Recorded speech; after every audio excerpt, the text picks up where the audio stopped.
Bismillahirrahmanirrahim. Assalamualaikum warahmatullahi wabarakatuh. Alhamdulillah, asyhadu an la ilaha illallah wahdahu la syarika lahu ta'ziman li sya'nih wa asyhadu anna Muhammadan abduhu wa rasuluhu da'ila ridwani. Allahumma shalli alaihi wa ala alihi wa ashabihi wa ikhwani. Hadirin dan hadirat yang dirahmati oleh Allah Subhanahu wa taala. Alhamdulillah, puji dan syukur kita panjatkan kepada Allah atas segala limpahan karunia yang Allah berikan selalu kepada kita. Salawat dan salam tercurahkan selalu kepada junjungan kita, ya, imam kita, pemberi syafaat kita, Nabi Muhammad sallallahu alaihi wasallam, dan juga kepada keluarganya serta seluruh sahabat beliau tanpa terkecuali. Kita melanjutkan bahasan kita. Sekarang kita akan bahas tentang kelahiran Nabi sallallahu alaihi wasallam. Tapi sebelumnya kita bahas dulu tentang nasab Nabi sallallahu alaihi wasallam. Nasab Nabi adalah Muhammad bin Abdullah bin Abdul Muttalib bin Hashim bin Abdi Manaf bin Qusay bin Kilab bin Murrah bin Ka'ab bin Lu'ay bin Ghalib bin Fihr bin Malik bin Nadar bin Kinana bin Khuzaimah bin Mudrika bin Ilyas bin Mudhar bin Nizar bin Ma'ad bin Adnan. Jadi inilah nasab yang disepakati oleh para ulama dan tersebutkan dalam Sahih Al-Bukhari, yaitu dari Muhammad bin Abdullah sampai kakek beliau yang bernama Adnan. Dan Adnan ini kembali kepada Nabi Ismail alaihissalam.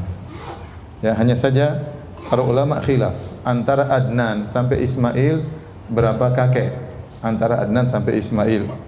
Ada yang berpendapat bahwasanya Adnan sampai Ismail, ya, kakeknya berjumlah 40, ya. Dan ada yang mengatakan antara Adnan sampai Ismail jumlah kakeknya cuma sekitar 7, 9 atau 10, sekitar 10 saja, tidak sampai 40. Oleh karenanya tidak ada dalil yang tegas, ya, bahwasanya sambungan dari Adnan sampai Ismail bisa disebutkan dengan jelas.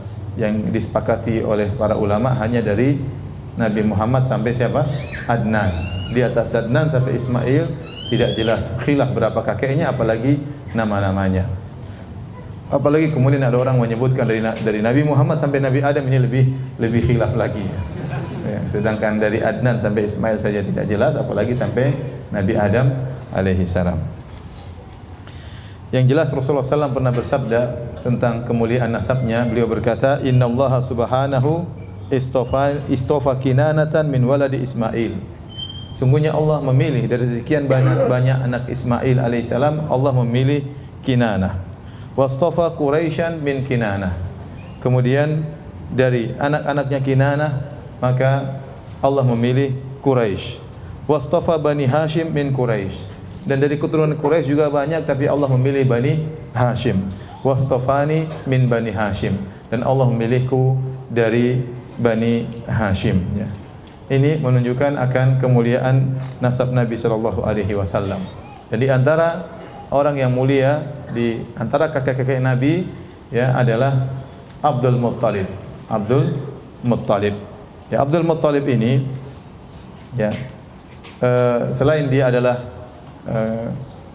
kedudukannya sebagai pemimpin kota Mekah, ya, terlebih lagi sebagaimana kita sampaikan pada pertemuan lalu, ya, dialah yang menghadap Abrahah dan meminta 200 ekor ontanya. Di antara kemuliaan dialah juga yang menemukan sumur Zam-Zam yang telah hilang, ya, telah terbenam sekian lama. Sebagaimana pernah kita jelaskan pada pertemuan-pertemuan yang terdahulu, bahwasanya yang menemukan air Zam-Zam siapa? Hajar, ya. Sehingga setelah Hajar meninggal dunia, maka air Zam-Zam dijaga oleh putranya siapa? Ismail. Kemudian setelah Ismail meninggal dunia, maka dipegang kekuasaan kota Mekah dipegang oleh keluarga dari istrinya, dari kabilah Jurhum. Kemudian terjadi banyak kemaksiatan, mulailah tatkala timbul banyak kemaksiatan, mulailah air Zam-Zam surut. Kemudian surut, Allah cabut kenikmatan sedikit demi sedikit tanpa mereka sadari, sampai akhirnya hilanglah air Zam-Zam. Bukan cuma hilang airnya, bahkan hilang bekasnya. Tertutup dengan tanah, tertutup, akhirnya hilanglah bekas dari air Zam-Zam tersebut. Dan baru dibongkar kembali atau muncul kembali di zaman Abdul Muttalib, kakek Nabi sallallahu alaihi wasallam. Adapun kisah tentang penggalian kembali sumur Zam-Zam oleh Abdul Muttalib, maka diriwayatkan oleh Ali bin Abi Thalib, ya, cucu dari Abdul Muttalib, ya. Ali bin Abi Thalib sebagaimana yang disebutkan oleh Muhammad bin Ishaq dengan sanad yang hasan bahwasanya Ali bin Abi Thalib bercerita tentang apa yang dialami oleh kakeknya. Ya, bahwasanya suatu hari Abdul Muttalib kakek Nabi bercerita, suatu hari aku tidur di Hijr Ismail dekat Ka'bah. Kemudian ada yang mengatakan atau disebut dengan Hijr, ya, dengan Hijr. Aku tidur di Hijr. Kemudian ada yang mengatakan kepadaku, ihfir Thaibah, galilah Thaibah. Aku bertanya, apa itu Thaibah? Kemudian suara tersebut pergi. Dia lihat dalam mimpinya. Kemudian keesokan harinya dia pun tidur lagi di tempat yang sama. Kemudian datang suara tersebut kembali mengatakan, ihfir Barrah, galilah Barrah. Maka aku berkata, apa itu Barrah? Suara itu pun pergi tanpa ada penjelasan. Besoknya aku tidur lagi di tempat yang sama. Lalu datang suara itu lagi dan berkata, ihfir al-madnunah, galilah madnunah. Aku berkata, apa itu al-madnunah? Lalu ia pun pergi. Kemudian keesokan harinya aku tidur lagi di situ. Tiba-tiba ada suara mengatakan, ihfir Zamzam, galilah Zamzam. Maka aku bertanya, apa itu Zamzam? Ternyata suara itu menjelaskan, Zamzam adalah air yang tidak akan surut. Ya, dengan air tersebut kau akan beri minum kepada para jamaah haji. Kemudian disebutkan posisinya di tempat sarang semut, disebutkan ya posisi sumur Zamzam tersebut. Sebagaimana pernah kita sebutkan Zamzam, sebagian ulama mengatakan dinamakan Zamzam. Zamzam artinya ditahan, karena waktu air Zamzam pertama kali keluar, Hajar ibunya Ismail, istri Nabi Ibrahim alaihissalam, membendung Zamzam agar tidak meluber. Dia tidak tahu air ini banyak atau tidak, dia khawatir kalau meluber akhirnya air tersebut hilang. Maka dia pun membendung Zamzam, maka disebut dengan Zamzam. Azam itu artinya ditahan. Tapi akhirnya setelah keempat kali bermimpi dan dijelaskan sifat-sifat lokasi sumur Zamzam, maka ya disebutkan di antara ciri-cirinya ada sarang semut, di antara ciri-cirinya ada burung gagak matuk-matuk di situ, ya. Kemudian dijelaskan di mana posisinya. Akhirnya Abdul Muttalib kemudian besoknya berangkat bawa cangkul ingin menggali sumur Zamzam. Waktu itu Abdul Muttalib baru punya anak satu, namanya Al-Harith. Ya, mulailah Abdul Muttalib ditemani anaknya, cuma satu orang laki-laki, menemani dia untuk menggali. Dia menggali. Tatkala mulai tampak tanda-tanda adanya sumur, maka akhirnya orang-orang Quraisy mulai berkumpul. Akhirnya Abdul Muttalib gali, akhirnya keluarlah air Zamzam. Dia yang menemukan air Zamzam. Maka orang-orang Quraisy akhirnya protes. Mereka berkata, wahai Abdul Muttalib, kami juga berhak punya air Zamzam tersebut. Karena kita semua keturunan siapa? Ismail. Quraisy keturunan Ismail atau bukan? Bukan. Abu Jahal keturunan Ismail atau bukan? Abu Lahab keturunan siapa? Ismail. Semuanya keturunan Nabi Ismail alaihissalam. Semua Quraisy keturunan Nabi Ismail. Maka mereka mengatakan, wahai Abdul Muttalib, kita semua keturunan Nabi Ismail, kita semua berhak memiliki air Zamzam tersebut. Kata Abdul Muttalib, tidak. Ini air Zamzam adalah dikhususkan untukku. Ini milikku, aku yang gali, aku yang temukan, ya. Aku yang bermimpi, ya. Berarti ini khusus buatku. Mereka berkata tidak bisa. Ya. Dan waktu itu Abdul Muttalib tidak bisa melawan, karena dia punya anak laki-laki cuma satu. Seandainya dia punya laki-laki banyak, mungkin dia akan melakukan perlawanan. Namun dia punya laki cuma satu, sementara orang Quraisy banyak. Akhirnya kata mereka, kita ngadukan, ya, kita berhakim kepada seseorang. Kata Abdul Muttalib, terserah kalian berhakim kepada siapa, ayo kita pergi. Akhirnya kata mereka, ada seorang perempuan dukun, tempatnya di negeri Syam, kita pergi ke sana. Jadi mereka mau berhukum sama siapa? Dukun perempuan, ya, nenek sihir. Akhirnya berangkatlah mereka. Abdul Muttalib dengan saudara-saudaranya, orang-orang Quraisy ramai dengan pasukannya. Berangkatlah mereka, berjalan dari Mekah menuju negeri Syam, itu jauh. Ya. Dari Mekah Madinah saja 500 km. Kemudian dari Madinah ke negeri Syam mungkin 800-900 km jauh. Madinah sampai Tabuk itu belum Syam, itu masih sudah 750 km. Jadi mereka akan menempuh jarak kira-kira 1.300-1.400 km untuk cari dukun perempuan itu. Akhirnya berangkatlah mereka, tentu melewati jalan yang terjal, melewati padang pasir dan macam-macamnya. Akhirnya berjalan dua rombongan tersebut. Di tengah perjalanan ternyata persediaan air Abdul Muttalib habis. Rombongan Abdul Muttalib persediaan airnya habis. Akhirnya rombongan Abdul Muttalib minta air dari rombongan Quraisy. Semuanya Quraisy, Abdul Muttalib juga Quraisy. Akhirnya mereka minta pada rombongan satunya tidak mau. Tidak mau. Kalau kau mau kasih Zam-Zam sama kita. Abdul Muthalib juga tidak mau, bertahan. Tidak ada, pokoknya bertahan. Akhirnya tatkala sudah benar-benar kehabisan air, sudah tidak bisa bergerak, akhirnya Abdul Muthalib berhenti, orang-orang Quraisy juga berhenti melihat apa yang akan dilakukan oleh Abdul Muthalib. Maka Abdul Muthalib berkata kepada sahabat-sahabatnya, daripada kita berjalan sampai akhirnya kita meninggal dunia, sama-sama meninggal dunia, tidak ada yang menguburkan kita, lebih baik kita gali kuburan kita masing-masing. Siapa yang meninggal terlebih dahulu kita kuburkan, agar kita meninggal semua dalam kondisi dikubur. Tinggal yang terakhir nanti urusan belakangan. Akhirnya mulailah mereka berhenti, mulailah mereka gali kuburan. Gali ya. Setelah kuburan sudah digali seluruhnya, tinggal mereka dikubur, tunggu satu orang mati satu demi satu. Ya, tiba-tiba Abdul Muthalib berubah pikiran. Dia mengatakan, wah kalau begini caranya kita cuma pasrah. Ayo kita berusaha, siapa tahu ada air di depan. Begitu Abdul Muthalib akan beranjak pergi, tiba-tiba ada air keluar dari kaki ontanya. Ya. Sehingga ini ada pertolongan datang. Akhirnya Abdul Muthalib pun minum, mengambil air, kemudian diberikan kepada orang-orang Quraisy. Akhirnya orang-orang Quraisy sadar bahwasanya memang Zam-Zam itu milik Abdul Muthalib. Akhirnya mereka tidak jadi pergi ke nenek sihir. Akhirnya mereka pulang dan akhirnya Abdul Muthalib yang berhak memiliki Zam-Zam. Ini kita jelaskan Abdul Muthalib agar kita tahu bahwasanya Rasulullah SAW memiliki nasab yang sangat tinggi. Karena dia bernasab kepada Abdul Muthalib, seorang tokoh yang sangat dihormati oleh orang-orang Quraisy.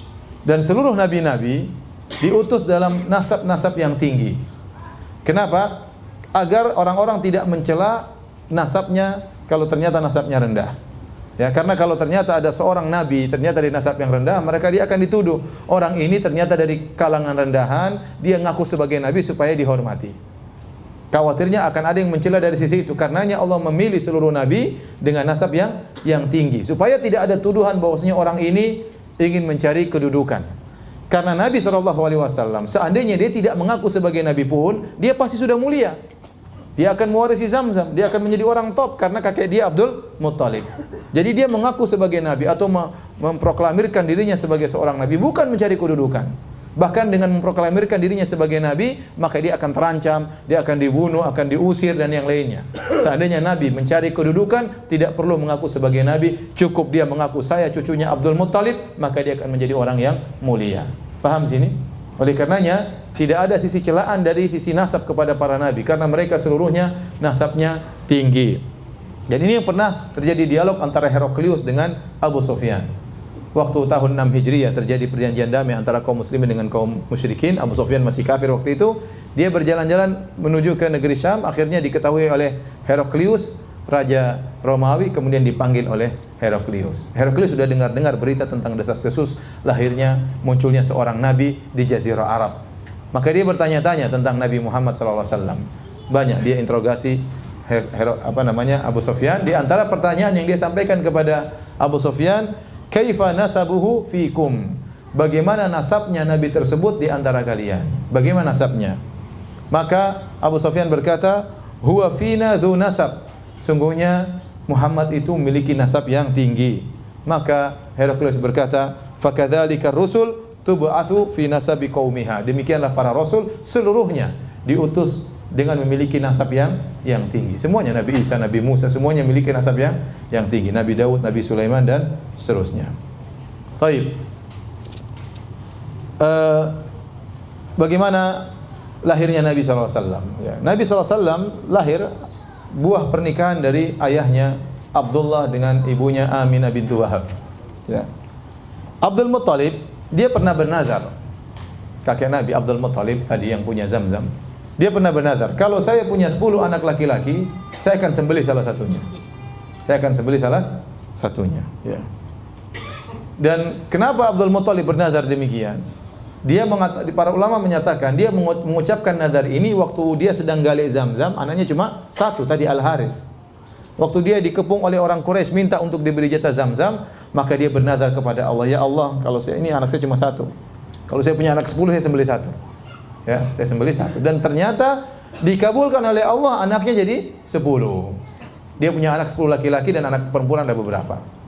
Jadi Seluruh anak 10 laki-laki ini semuanya paman-paman Nabi. Satunya bapak Nabi, 9-nya paman Nabi sallallahu alaihi wasallam. Siapa 10 orang tersebut? Anak-anak Abdul Muttalib. Jadi rupanya Abdul Muttalib ini istrinya kalau nggak salah 4 ya. Dari 4 istri tersebut, maka anaknya 10 ya. Saya ketemu kemarin ada salah seorang teman dari Saudi, saya tanya, istri anak antum berapa? 10. Masya Allah, 10 Masya Allah. Itu laki-lakinya saja. Perempuannya 8 katanya. Nikah kapan? Dulu saya SMA langsung nikah, Masya Allah. Taib, yang pertama anak tertua namanya Al-Harith ya, dan ibunya adalah Sofiyah bintu Jundub. Yang kedua namanya Az-Zubair. Ya, ibunya adalah Fatimah binti Amr Al-Makhzumiyah. Yang ketiga Abdul Uzza. Abdul Uzza inilah Abu Lahab. Abdul Uzza Abu Lahab, ibunya adalah Aminah binti Hajar. Kemudian yang keempat Al-Muqawwam, ibunya adalah Halah. Yang kelima adalah Dirar, ibunya Natlah. Yang keenam Abu Talib, ibunya adalah Fatimah bintu Amr Al-Makhzumiyah. Yang ketujuh Hajal, ibunya adalah Halah bintu Wuhaid. Yang kedelapan Abdullah. Jadi 8 ini ayahnya Nabi, nomor keberapa? Nomor ke-8. Abdullah ayahnya Nabi dan ibunya adalah Fatimah bintu Amr Al-Makhzumiyah. Kemudian yang ke-9 Hamzah, ibunya adalah Halah bintu Wuhaid. Yang ke-10 adalah Al-Abbas dan ibunya adalah Natlah. Al-Abbas bin Abdul Muttalib. Adapun 6 putrinya adalah Sofiyah, Ummu Hakim, Atika, Umaymah, Arwa dan Barrah. Jadi anaknya 16, 10 laki-laki, 6 perempuan. Dari sini kita tahu bahwasanya yang satu ibu ada 3 orang, Zubair, Az-Zubair, kemudian Abdullah, bapaknya Nabi, kemudian Abu Talib. Ini 3 bersaudara yang satu ibu. Sisanya Abu Lahab, Hamzah, Al-Abbas, Al-Harith, ini ibunya beda. Dari sini kita tahu rahasia kenapa begitu dekatnya antara Abu Talib dengan Abdullah. Kenapa Abu Talib sangat sayang kepada Nabi sallallahu alaihi wasallam? Karena Abdullah dan Abu Talib, bapaknya Nabi dengan Abu Talib satu ibu. Satu ibu. Adapun paman-paman yang lain ibu ya. Nah, waktu Nabi diutus menjadi seorang nabi, yang masih hidup dari paman-pamannya cuma 4 orang. Waktu Nabi diutus menjadi seorang nabi tatkala beliau berusia 40 tahun, yang masih hidup dari paman-pamannya 9 orang, ya. Semuanya sudah meninggal, 5 orang tinggal 4. 4 orang tersebut adalah Abu Lahab, kemudian Abu Talib, kemudian Hamzah dan Al-Abbas. 4 orang. 2 orang meninggal dalam kondisi musyrik, 2 orang masuk Islam, meninggal dalam kondisi Islam. Yang meninggal dalam kondisi musyrik Abu Lahab, yaitu tadi Abdul Uzza namanya. Kemudian satunya lagi siapa? Abu Talib. Dua-duanya meninggal dalam kondisi musyrik. Yang meninggal dalam kondisi Islam Hamzah, meninggal dalam perang Uhud, kemudian Al-Abbas meninggal setelah wafatnya Nabi sallallahu alaihi wasallam, ya. Inilah paman-paman Nabi sallallahu alaihi wasallam. Taib, akhirnya Abdul Muttalib melaksanakan nazarnya. Dia pun akhirnya ingin menyembelih putranya Abdullah, bapaknya Nabi sallallahu alaihi wasallam. Dia sangat sayang kepada Abdullah. Mulailah kemudian ya ada yang kasih ide, wahai Abdul Muttalib, jangan kau sembelih anakmu, ya. Pilih antara anakmu atau 10 ekor onta.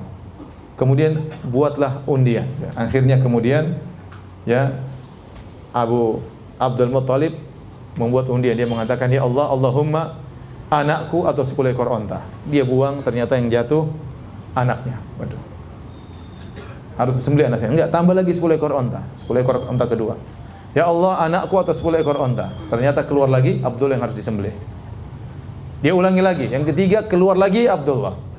Yang keempat keluar lagi Abdullah. Yang kelima keluar lagi Abdullah. Sampai ke-9 keluar lagi apa?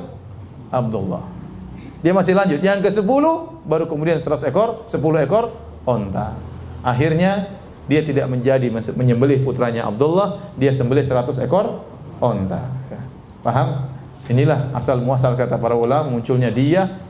Ya, barang siapa yang membunuh seorang tanpa sengaja maka dia harus bayar diyah. Diyah tersebut adalah senilai 100 ekor onta. Dan ini terus masih berlaku di Arab Saudi sampai sekarang. Kalau terjadi pembunuhan tanpa sengaja, misalnya kecelakaan atau apa, maka diyahnya adalah 100 ekor onta. Allah menjaga Abdullah karena Abdullah adalah ayah dari Nabi sallallahu alaihi wasallam. Adapun ibunda Nabi sallallahu alaihi wasallam adalah Aminah bintu Wahab bin Abdi Manaf bin Zuhrah bin Kilab. Antara Abdullah dan Aminah ketemu dengan di Kilab, di kakeknya yang bernama Kilab. Kemudian menikahlah Abdullah dengan Aminah. Ya. Kemudian akhirnya lahirlah Nabi sallallahu alaihi wasallam. Adapun cerita-cerita tentang bagaimana proses pernikahannya maka tidak ada dalil yang jelas, tidak ada dalil yang sahih, ya. Cuma ada sebagian riwayat-riwayat dhaif yang menyebutkan tentang Abdullah. Ada yang mengatakan Abdullah punya istri yang lain selain Aminah. Ada yang mengatakan Abdullah melakukan nikah istibdha, yaitu seperti kita pernah jelaskan, ada seorang laki ingin mendapat bibit unggul maka dia suruh istrinya bersih kemudian suruh digauli oleh Abdullah. Ya, dan ini semua riwayat yang lemah. Ada yang mengatakan ada seorang wanita minta digauli oleh Abdullah, bapaknya Nabi. Kenapa? Dia melihat cahaya di bapaknya Nabi sallallahu alaihi wasallam. Namun sebelum wanita digauli, Abdullah menggauli dulu Aminah, ibunya Nabi sallallahu alaihi wasallam. Setelah dia menggauli Aminah, dia balik, wanita itu balik, ternyata cahaya sudah hilang dari wajah Abdullah. Maka dia bilang, saya tidak mau. Cahaya yang saya cari tersebut sudah hilang. Sudah hilang ke mana? Sudah hilang ke Aminah. Tapi ini semua riwayatnya lemah. Semuanya riwayatnya lemah. Ya, sebagian riwayat-riwayat ingin mengisyaratkan bahwasanya Nabi adalah cahaya.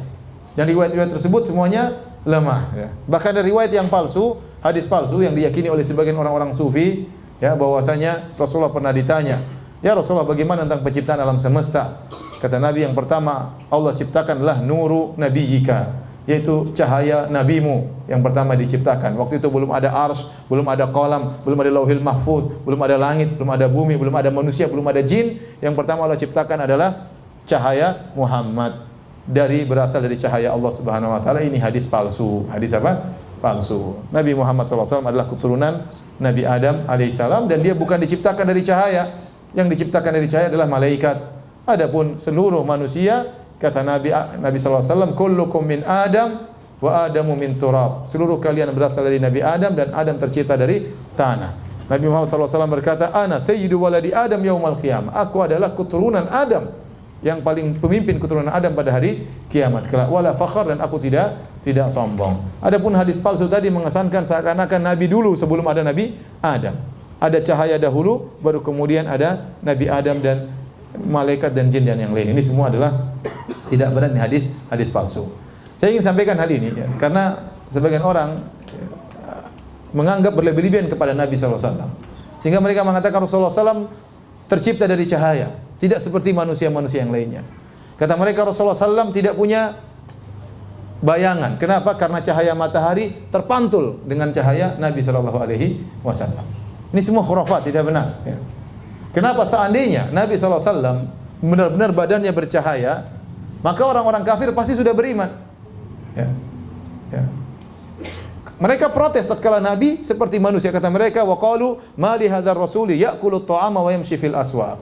Laula unzila ilaihi malak fayakuna ma'ahu nadhira. Ya, kata mereka, Rasul macam apa ini Muhammad? Jalan di pasar makan makanan. Kenapa tidak diutus malaikat untuk menjadi Rasul? Ya. Jadi orang-orang kafir berangan-angan bahwasanya seorang Rasul ini memang spesial luar biasa. Nah, kalau Nabi ternyata badannya bercahaya, kira-kira Abu Lahab beriman enggak? Beriman lah, usul. Ini cahaya ini ya. Ya. Abu Jahal juga beriman ya. Ya. Tapi Nabi manusia biasa, makanya mereka ngejek. Ya. Kenapa kamu yang harus jadi Nabi? Mereka mengatakan demikian. Kenapa kamu yang harus jadi Nabi? Kok enggak ada yang lain? Kenapa kamu yang harus dipilih oleh Allah Subhanahu wa taala? Apa kelebihanmu? Mereka mengejek Rasulullah sallallahu alaihi wasallam. Jadi Nabi sallallahu alaihi wasallam memang disifati oleh Allah bercahaya, tapi bukan cahaya berarti keluar lampu dari tubuhnya.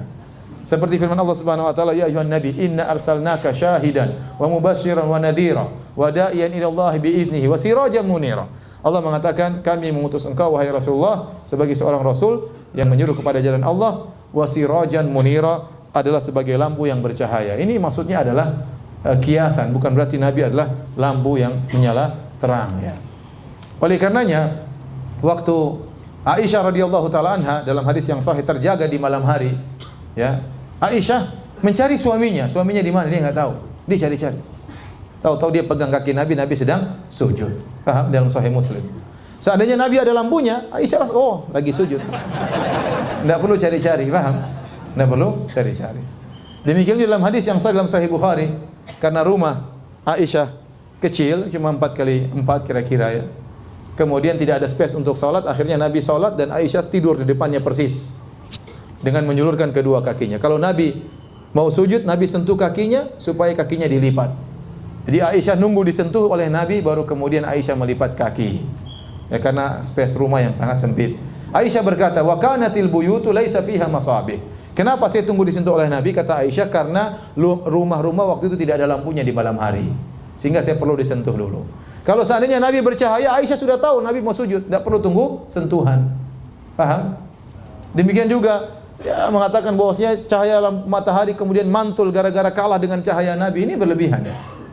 Dalam haji wada, Rasulullah SAW tatkala melempar jamarat, datang sebagian sahabat menaungan baju di atas kepala Nabi SAW. Kenapa? Karena agar Nabi tidak kepanasan. Ya, jadi kita katakan Nabi bercahaya, ilmunya bercahaya, wajahnya bercahaya, tapi bukan seperti lampu yang disangkakan oleh sebagian orang-orang berlebihan tentang Nur Muhammad. Berlebihan tentang Nur Muhammad, dan hadis tentang Nur Muhammad itu hadis palsu. Tidak boleh diyakini karena akidah tidak boleh dibangun di atas hadis palsu. Taib. Hadirin dan hadirat yang dirahmati oleh Allah Subhanahu wa taala, ya. Abdullah kemudian menikah dengan Aminah bintu Wahab, dan akhirnya ibunya Aminah mengandung Nabi sallallahu alaihi wasallam. Disebutkan bahwasanya bapaknya itu Abdullah ketika sedang berdagang ke negeri Syam, beliau mampir ke kota Madinah. Kemudian sakit dan akhirnya meninggal dunia dan dikuburkan di kota Madinah. Ketika itu Nabi masih dalam kondisi janin dalam perut ibunya. Oleh karenanya Nabi dilahirkan dalam kondisi tidak memiliki bapak. Inilah puncak daripada keyatiman. Ada orang yang lahir masih ada bapaknya, masih ada ibunya, dia masih merasakan sentuhan ayahnya, baru kemudian ayahnya meninggal belakangan atau ibunya kemudian meninggal belakangan. Tetapi Nabi SAW waktu lahir, bapaknya sudah tidak ada. Itu yang Allah sebutkan dalam surat Ad-Duha, alam yajidika yatiman fa'awa. Bukankah Allah mendapati engkau dalam kondisi yatim, lalu Allah menaungimu, wahai Muhammad? Ya, dan inilah puncak keyatiman. Rasulullah SAW lahir dalam kondisi ayahnya tidak ada, kemudian dia dirawat oleh ibunya. Dan banyak orang-orang berhasil dirawat oleh ibunya. Contohnya Nabi Muhammad SAW. Ya, contohnya Nabi Musa alaihissalam disebutkan dalam beberapa surat. Allah hanya sebut tentang ibunya, Allah tidak sebutkan bapaknya di mana. Allah tidak jelaskan sama sekali. Nabi Isa alaihissalam juga yang merawat siapa? Ibunya. Ya. Nabi Ismail juga yang merawat siapa? Ibunya. Taib. Bagaimana kelahiran Nabi sallallahu alaihi wasallam? Datang riwayat-riwayat yang lemah yang menceritakan tentang keajaiban kelahiran Nabi sallallahu alaihi wasallam. Tapi riwayatnya semuanya lemah. Di antaranya disebutkan Nabi waktu dilahirkan dalam kondisi tangannya langsung lahir, langsung keluar dari perut ibunya dalam kondisi bersandar seperti ini, melihat ke atas. Tapi hadisnya lemah. Demikian juga ada sebagian hadis disebutkan Nabi dilahirkan diletakkan di atas batu dikasih kain, tahu-tahu batu tersebut pecah. Ini juga hadisnya lemah. Ya. Kemudian disebutkan juga waktu Nabi dilahirkan oleh ibunya pakai jimat-jimat di tangannya. Tahu-tahu jimat-jimat itu semuanya putus. Bagus hadis ini, tapi hadisnya juga apa? Lemah. Kemudian juga dalam riwayat yang lemah juga, ibunya tatkala melahirkan, tiba-tiba dia melihat dalam mimpinya ada yang mengatakan namakan anakmu dengan Muhammad, tapi hadisnya juga lemah. Demikian juga disebut dalam hadis yang lemah, waktu Nabi SAW lahir, maka istana kerajaan Persia bergetar. Ya, bahkan ada yang runtuh dari istana tersebut. Ini juga lemah. Ada yang mengatakan juga waktu Nabi SAW dilahirkan, maka api yang disembah oleh orang-orang Majusi di Persia, apinya mati, tidak pernah mati selama ini. Mati kenapa? Karena lahir seorang Nabi. Ini juga hadisnya bagus, tapi hadisnya apa? Lemah, dhaif, tidak bisa dijadikan dalil. Demikian juga ada dalil yang menyebutkan Rasulullah SAW lahir dalam kondisi sudah tersunat, tapi hadisnya juga apa? Lemah. Hadisnya juga lemah. Ya. Oleh karenanya hadis-hadis yang lemah ini tidak bisa kita jadikan dalil. Ada hadis yang lain disebutkan hadisnya lemah juga, tapi lemahnya tidak terlalu parah, ya, bahwasanya Nabi disunat oleh kakeknya Abdul Muttalib sebagaimana kebiasaan orang-orang Arab, kalau ada yang lahir maka disunat tatkala masih kecil. Jadi ini hadis-hadis dhaif tentang kelahiran Nabi sallallahu alaihi wasallam. Ada hadis yang sahih, Rasulullah SAW pernah bersabda, "Ana da'watu Abi Ibrahim wa bisyarati Isa qaumahu wa ru'ya ummi allati ra'at ka'anna kharaja minha nurun adha'at lahu qusurus Syam." Aku ini adalah pengkabulan dari doa kakekku Ibrahim alaihissalam. Nabi Ibrahim waktu pergi kota Mekah meletakkan Ismail, Nabi Ibrahim berdoa, "Rabbana wa ba'ath fihim rasulan min anfusihim." Ya Allah, utuslah kepada mereka seorang rasul dari kalangan mereka. Dikabulkan lama, setelah itu baru dikabulkan, Allah kabulkan doa Nabi Ibrahim. Ternyata siapa? Nabi Muhammad sallallahu alaihi wasallam. Jadi aku adalah pengkabulan doanya nenek moyangku Ibrahim alaihissalam, kata Nabi. Dan aku adalah kabar gembira yang pernah disampaikan oleh Nabi Isa kepada kaumnya. Ya. Mim ba'di ismuhu Ahmad. Ya. Kata Nabi Isa, aku beri kabar gembira kepada kalian wahai kaumku bahwasanya akan ada seorang nabi setelahku namanya Ahmad, yaitu Muhammad sallallahu alaihi wasallam. Dan ini kata Nabi sallallahu alaihi wasallam yang ketiga, aku adalah mimpi ibuku. Waktu ibuku melahirkan aku, dia bermimpi ada cahaya keluar dari tubuhnya kemudian menerangi negeri Syam, negeri Syam. Ya, ini hadis yang sahih tentang kelahiran Nabi sallallahu alaihi wasallam. Taib hadirin dan hadirat yang dirahmati oleh Allah Subhanahu wa taala. Tanggal berapa Nabi dilahirkan? Para ulama sepakat bahwasanya Rasulullah SAW dilahirkan pada hari Senin. Berdasarkan hadis yang sahih dalam Sahih Muslim, kata Nabi sallallahu alaihi wasallam, "Dzaka yaumun wulidtu fihi wa yaumun bu'ithu au unzila alayya fihi."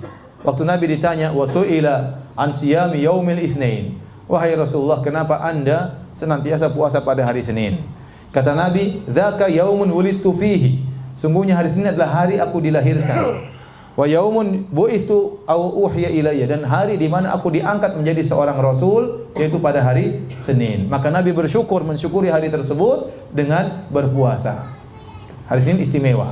Ada sebab ketiga kenapa Rasulullah SAW puasa hari Senin. Waktu ditanya Rasulullah SAW kenapa puasa Senin dan Kamis, kata beliau, "Dzanika yaumani tu'radu fihimal a'malu ala rabbil alamin wa uhibbu an yu'rada amali wa ana shaim." Dua hari itu, Senin dan Kamis, adalah hari amalan hamba dilaporkan kepada Allah Subhanahu wa taala. Dan aku ingin pada waktu amalku dilaporkan kepada Allah, aku sedang berpuasa. Dari sini, dari dua hadis ini kita tahu sebab Nabi puasa hari Senin ada tiga. Pertama, karena pada hari Senin ya Rasulullah SAW dilahirkan. Yang kedua, pada hari Senin Rasulullah SAW diangkat menjadi seorang nabi. Yang ketiga, pada hari Senin amalan diangkat. Inilah tiga sebab kenapa Nabi SAW berpuasa pada hari Senin. Namun para ulama telah sepakat Rasulullah SAW lahir pada hari Senin. Nah, mereka khilaf. Pada bulan apa Nabi lahir? Bulannya mereka khilaf. Kemudian tanggalnya pun mereka khilaf. Ini disebutkan oleh Ibnu Katsir dalam Al-Bidayah wan Nihayah dan juga ulama yang lain. Sebagian ulama berpendapat bahwasanya Rasulullah SAW lahir pada bulan Ramadan. Lahir pada bulan Ramadan. Kenapa? Mereka menggunakan logika. Kata mereka, Nabi diutus menjadi seorang nabi, diangkat menjadi seorang rasul, persis umurnya 40 tahun. Dan waktu itu beliau diangkat menjadi seorang rasul di bulan Ramadan. Kalau begitu, kalau kita tarik mundur, berarti Rasulullah SAW lahirnya juga bulan Ramadan. Faham logikanya? Saya ulangi, pendapat pertama mengatakan Rasulullah SAW lahir bulan Ramadan. Kenapa? Karena Rasulullah SAW lahir persis diangkat menjadi seorang rasul pada bulan Ramadan, di Lailatul Qadar. Maka kalau kita tarik mundur, berarti umurnya dia lahir juga bulan Ramadan. Ini pendapat sebagian ulama, namun pendapat ini tidak kuat, menyelisih jumhur ulama. Ya, mayoritas ulama berpendapat bahwasanya Nabi SAW lahir pada bulan Rabiul Awal. Ya, Rabiul Awal ini pendapat mayoritas ulama. Taib. Yang berpendapat bahwasanya Nabi lahir pada bulan Rabiul Awal juga khilaf tentang tanggal berapakah lahir Nabi SAW. Dan ini disebutkan khilafnya oleh banyak ulama. Contohnya disebutkan oleh Ibnu Hisham, disebutkan oleh An-Nawawi, disebutkan oleh Ibnu Katsir. Semuanya ulama Syafi'iyah ini. Disebutkan oleh Az-Zahabi. Az-Zahabi, Ibnu Katsir dan Nawawi menyebutkan tentang khilaf ini. Jadi tidak ada kesepakatan bahwasanya Nabi meninggal atau lahir pada tanggal 12 Rabiul Awal.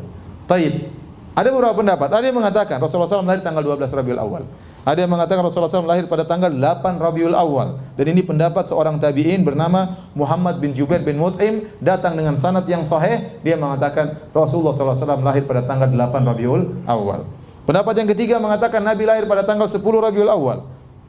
Pendapat yang keempat mengatakan Rasulullah SAW lahir pada tanggal 2 Rabiul Awal. Ada yang mengatakan kelima Rasulullah SAW lahir pada tanggal 17 Rabiul Awal. Jadi ada khilaf di kalangan para ulama tentang tanggal lahirnya. Ya.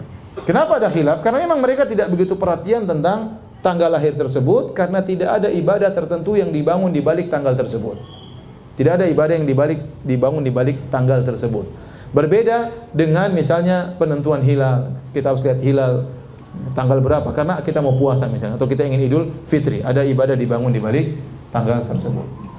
Taib. Hadirin yang dirahmati oleh Allah Subhanahu wa taala, dari sini yang bisa kita pastikan Nabi SAW lahir pada hari Senin. Ya. Ini yang bisa kita pastikan. Nah, bagaimana? Bolehkah kita bergembira dengan lahirnya Nabi? Boleh. Nabi mengagungkan hari lahirnya.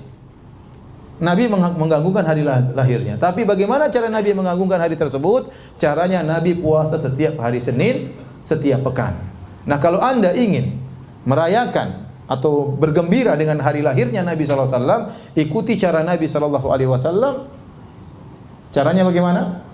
Puasa setiap hari Senin, setiap pekan. Itu cara yang benar dalam bergembira dengan lahirnya Nabi SAW, bersyukur dengan lahirnya Nabi SAW. Ya. Baik, kita lanjutkan.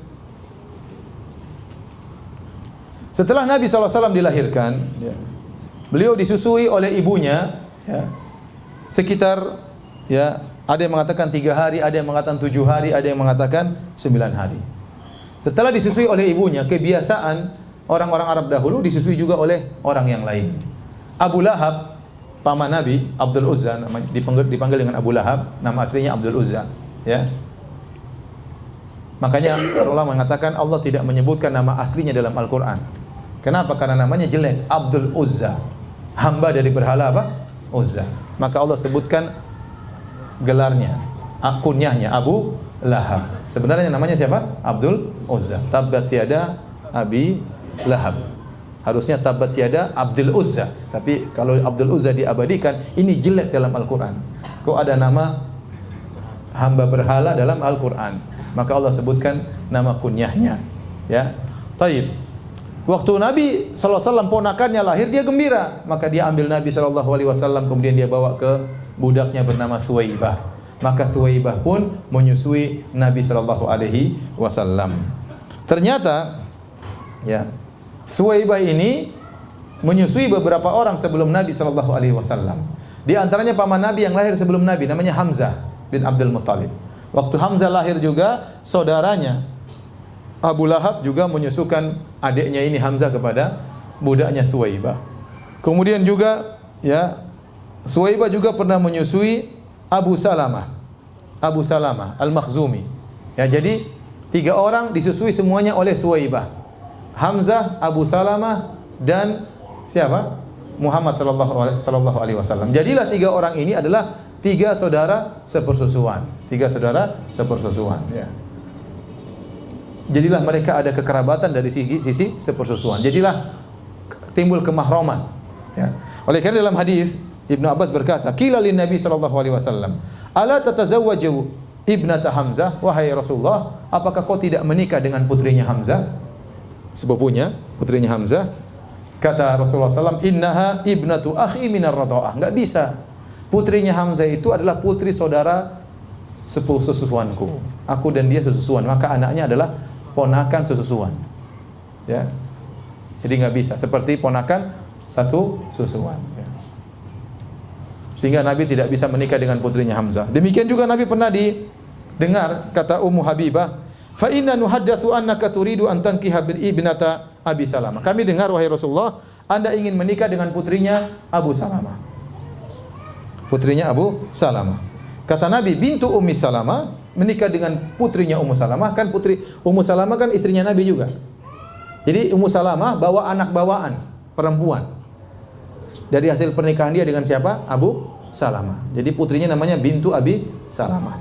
Kemudian ada berita desas-desus bahwasanya Nabi ingin menikah dengan putrinya Ummu Salamah. Maka kata Nabi, lau annaha lam takun rabibati fi hijri mahallat li. Seandainya saya dua hal yang membuat saya haram untuk menikah dengan putrinya Abu Salamah. Innaha labnatu akhi minar radha'ah. Pertama, putrinya Abu Salamah ini adalah anak putri dari saudara susuanku. Karena Abu Salamah satu susuan dengan Nabi SAW. Maka tidak boleh, ini seperti keponakanku, keponakan susuan. Yang kedua, dia ini adalah anak bawaan istriku yang di bawah peliharaanku, maka itu juga tidak boleh dinikahi. Jadi 2 hal yang buat saya haram menikah dengan putrinya Ummu Salamah, ya. Para hadirin hadirat yang dirahmati Allah Subhanahu wa taala, setelah Nabi sallallahu alaihi wasallam, ya, disusui oleh Thuwaibah, kemudian Rasulullah SAW disusui pula oleh wanita yang ketiga, ya, dari kampung Bani Sa'ad, yaitu Halimah As-Sa'diyah. Ya, insyaallah kita sampaikan kisahnya pada pertemuan berikutnya insyaallah. Tapi ini juga dalil bahwasanya susuan ya menjadikan kemahraman sebagaimana sabda Nabi sallallahu alaihi wasallam, yahrumu minar radha'ah ma yahrumu minan nasab. Susuan menjadikan pemahraman sebagaimana nasab. Jadi kalau ada seorang anak disusui oleh seorang ibu 5 kali susuan sampai dia kenyang, maka jadilah mahram.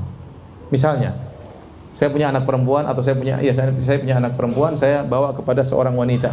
Wanita tersebut menyusui anak saya, ya. Satu majelis jam 10 pagi, anak saya sudah kenyang berhenti. Kemudian siang saya bawa lagi. Dia ngedot lagi ya. Ngedot nyusuin sampai kenyang, berarti sudah 2 kali susuan. Saya bawa pulang ke rumah, disusuin oleh istri saya misalnya. 2 hari berikutnya saya bawa lagi. Pagi-pagi jam 8 disusuin. Siang-siang jam 2 disusuin. Malam disusuin, berarti sudah 3. 3 tambah 2 berarti berapa? 5. Berarti sudah jadi sah anak susuan. Anak susuan ya.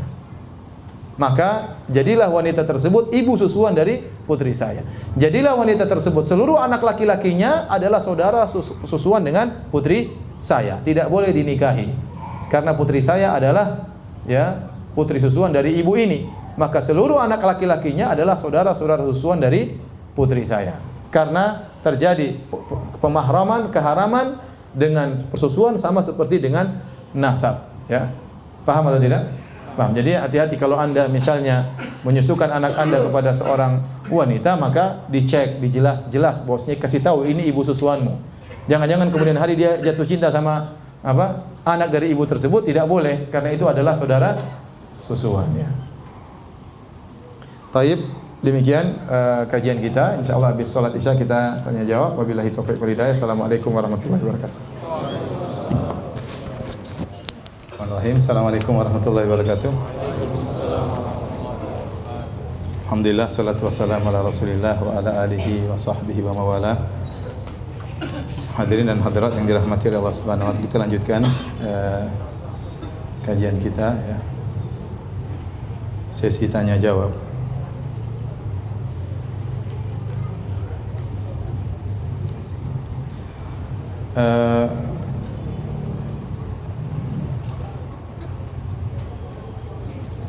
Ana ingin bertanya, Ustadz, jika Rasulullah SAW diutus untuk seluruh alam dan untuk seluruh manusia, mengapa dakwahnya hanya seputar Mekah, di Madinah dan Jazirah Arab, tidak dirasakan oleh umum di seluruh dunia ketika itu? Jika nabi-nabi dulu diutus hanya untuk kaumnya, bagaimana nasib dengan para kaum yang jauh di sana yang tidak mendapat hidayah? Mohon jawabannya, Ustaz. Jawabannya bahwasanya Nabi SAW diutus untuk seluruh alam, tapi dimulai dengan di Mekah. Ya. Oleh karenanya dakwah Islam tidak terbatas kepada hanya orang Arab. Sejak awal sudah ada orang-orang non Arab yang masuk Islam. Contohnya Bilal bin Rabah, dia bukan orang Arab, dia dari Habasyah. Ya. Kemudian juga namanya siapa? Salman Al-Farisi. Kemudian Nabi SAW mengirim surat kepada raja-raja di luar Arab. Contohnya Rasulullah SAW mengirim surat kepada Raja Heraklius, menyuruh dia untuk masuk Islam dan meninggalkan kesyirikan, sebagaimana disebut dalam Sahih Al-Bukhari di awal kitab Badil Wahyi. Ya. Jadi Allah berfirman, "Wa ma arsalnaka illa rahmatan lil alamin." Tidaklah kami mengutus engkau kecuali rahmat bagi seluruh alam semesta. Jadi Nabi SAW adalah Nabi untuk seluruh umat manusia. Nah, Ustaz, bagaimana dengan orang-orang yang belum dapat hidayah? Bagi orang tidak dapat hidayah, misalnya meninggal belum pernah mengenal Islam sama sekali karena saking jauhnya dari Mekah misalnya, atau misalnya di belantara hutan Afrika atau belantara hutan Papua, ya. Maka Allah berfirman, ya, "Wa ma kunna mu'adzibina hatta nab'atsa rasula." Kami tidak akan mengadab satu kaum sampai kami utus rasul, atau yang mewakili rasul itu berupa dai atau ustadz yang sampai ke sana atau tulisan yang sampai ke sana. Nah, kalau kita andai kata ada seorang meninggal dari suku, di salah satu suku di Papua, di Irian Jaya, kemudian meninggal dunia, belum sempat mengenal Islam, bagaimana nasibnya? Apakah masuk neraka? Jawabannya tidak. Dia akan diuji oleh Allah Subhanahu wa taala pada hari kiamat dengan cara Allah Subhanahu wa taala. Sama seperti orang yang dilahirkan dalam kondisi tuli dan bisu, dia tidak bisa mendengar apa-apa. Bagaimana dia mau mendengar Islam? Kita jelaskan nggak bisa, dia nggak bisa dengar, dia nggak bisa berbicara. Ya. Terus bagaimana cara dia memahami apa yang kita sampaikan? Ya, maka orang ini bisa saja dia tidak mengerti Islam. Kalau dia meninggal dia tidak akan diazab, dia akan diuji oleh Allah dengan cara Allah sendiri. Kita serahkan kepada Allah Subhanahu wa taala. Yang penting Allah tidak zalim dan Allah Maha Adil.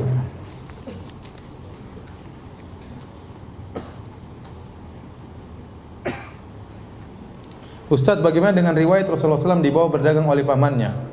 Ini nanti masih jauh ya. Lahir aja baru lahir, belum diajak berdagang. Ya. Kalau langsung diajak berdagang repot, masih kecil nanti belakang.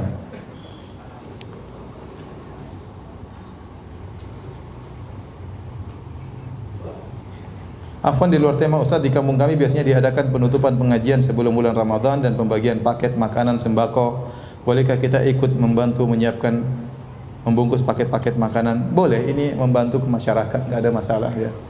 Enggak ada masalah. Ini bukan ibadah tertentu, enggak, ini hanya sekedar kebiasaan masyarakat dan ini tidak dianggap sebagai perayaan tertentu. Ya sekedar menjelang Ramadan kita kasih sembako kepada masyarakat. Ini amal yang baik.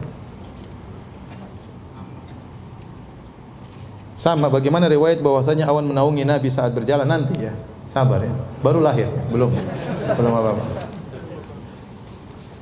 Jadi banyak orang tidak sabar ya. Hanya Ustaz, bagaimana Rasulullah menikah dengan Khadijah? Belum. Ustaz, bagaimana Rasulullah SAW poligami? Belum, baru lahir. Belum, masih jauh. Tenang saja, santai aja.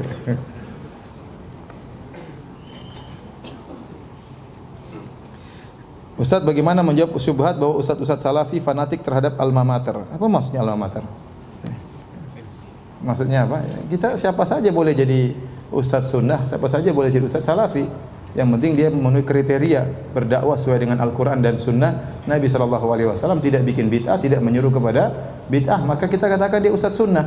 Nah kalau dia menyuruh kepada bid'ah, kita bilang ustaz bid'ah.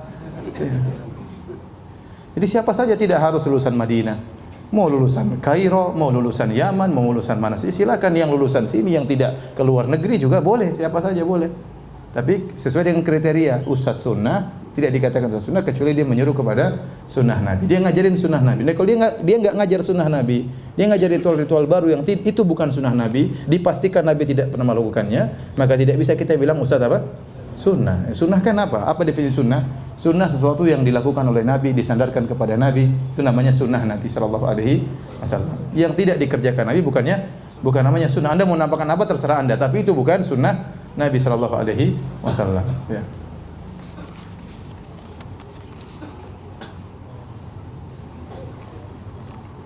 Ustadz, kalau keponakan dari istri, apakah mahram dengan kita? Bukan.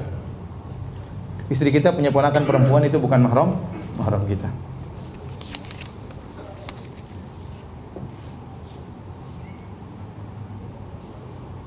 Ustadz, apakah benar Rasulullah SAW sangat sayangnya kepada umatnya ketika detik-detik terakhir masih mengatakan, ini detik terakhir mau meninggal, ini tanya lagi mau meninggal. Lebih jauh lagi. Nanti, insya Allah ya, nanti ya. Sabar ya. Kenapa di sini orang terburu-buru semuanya?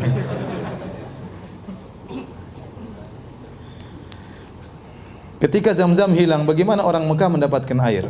Aduh, saya tidak sempat nanya mereka ya. Tetapi jelas ada sumber air yang lain. Ya, mungkin bukan cuma air Zam-Zam, tapi air Zam-Zam yang sangat istimewa, yang airnya tidak pernah habis ya.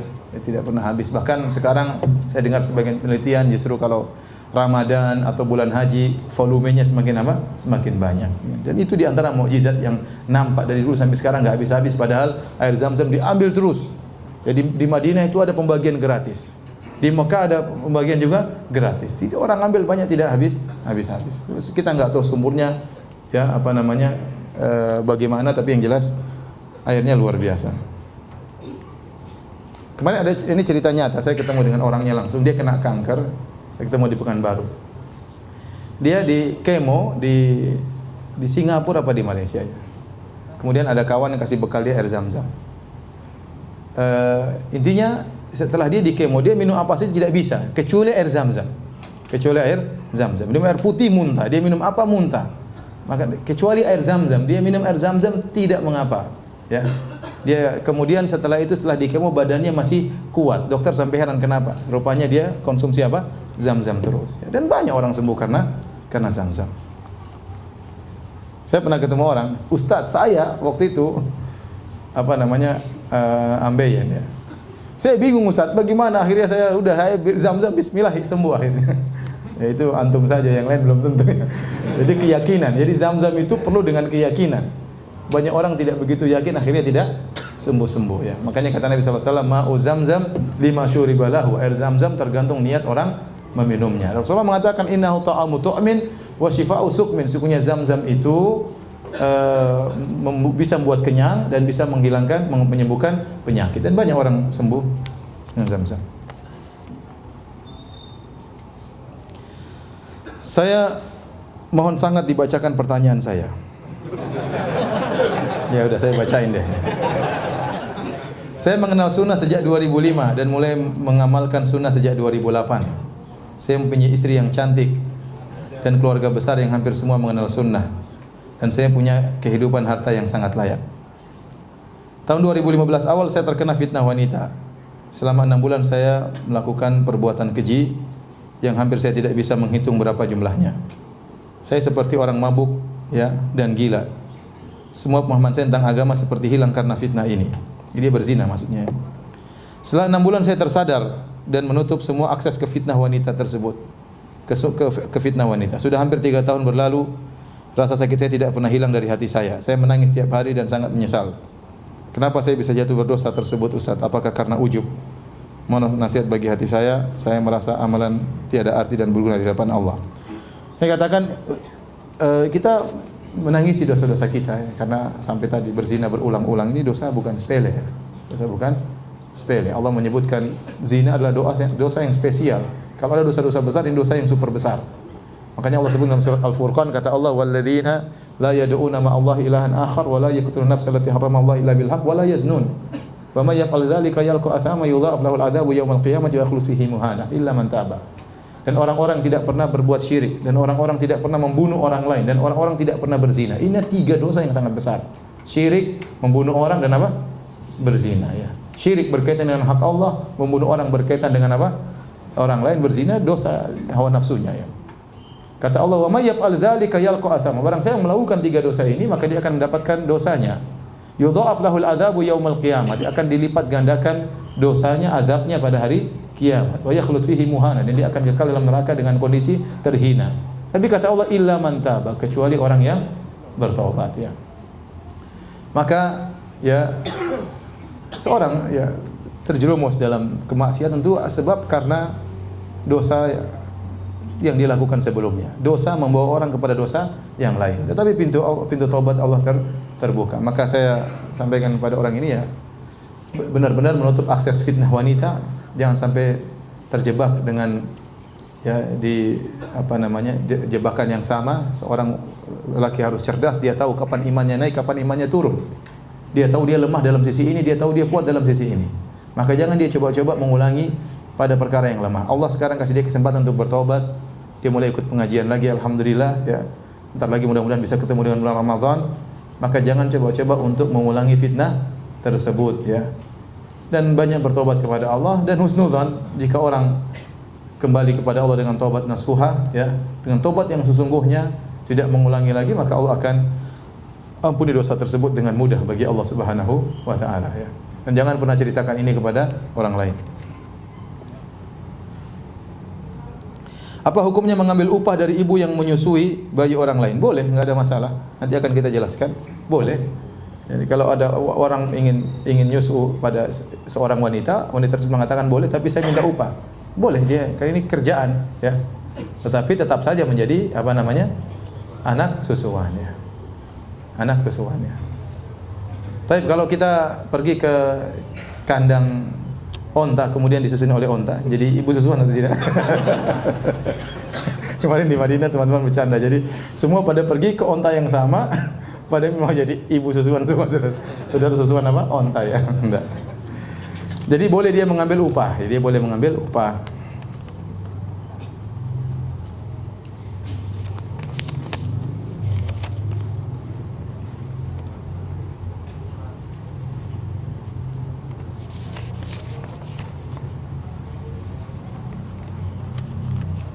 Bisakah sebutkan silsilah Nabi sampai Nabi Ibrahim? Kita sudah katakan tadi, Ismail bin Ibrahim. Nabi kita sebutkan silsilahnya sampai Adnan. Dari Adnan sampai Ismail bin Ibrahim ini tidak jelas, tidak ada sanad yang jelas. Ada khilaf berapa kakeknya, ada yang mengatakan 40, ada yang mengatakan 7, ada yang mengatakan 9, ada yang 10, sehingga tidak ada yang benar ya. Maka sebenarnya mengatakan barang siapa ahli nasab yang menyebut seluruhnya dia telah berdusta karena enggak ada dalil yang benar. Apalagi sampai kepada Nabi Adam alaihissalam.